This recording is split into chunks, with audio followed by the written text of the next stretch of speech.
Bangladesh and the people of Bangladesh. Cricket ভক্তদের জন্য সুখবর, 128 বছর পর অলিম্পিকে দেখা যাবে ব্যাট বলের লড়াই।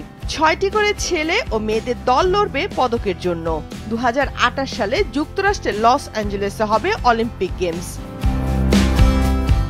এর আগে একবারই অলিম্পিকে ক্রিকেটকে ইভেন্ট হিসাবে রাখা হয়েছিল, সেটি 1900 সালে ফ্রান্সে।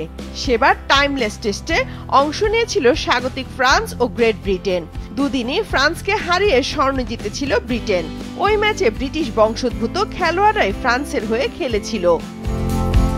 শুরুর দিকে ক্রিকেট ছিল টাইমলেস টেস্ট, অর্থাৎ ফলাফল না হওয়া পর্যন্ত খেলা চলতো।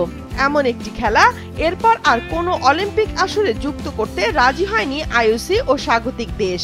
পরবর্তীতে 5 দিনের টেস্ট এমনকি ওয়ানডে ক্রিকেটকেও বিবেচনায় নেওয়া হয়নি কখনো। তবে ক্রিকেটে টি-20 যুগ শুরু হওয়ার পর থেকে অলিম্পিকে এটি ইভেন্ট হিসেবে রাখা জোর দাবি ওঠায় আইসিসি।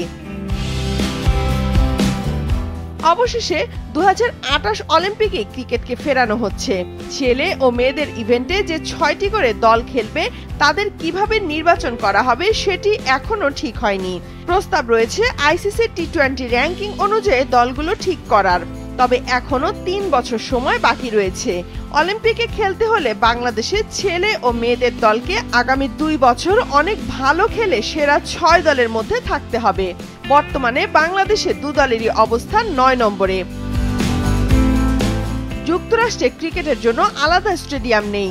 2024 টি-20 বিশ্বকাপে যেভাবে মাত্র 6 মাসের মধ্যে অস্থায়ী স্টেডিয়াম তৈরি করে খেলা হয়েছিল, সেভাবেই হতে পারে 2028 অলিম্পিকে।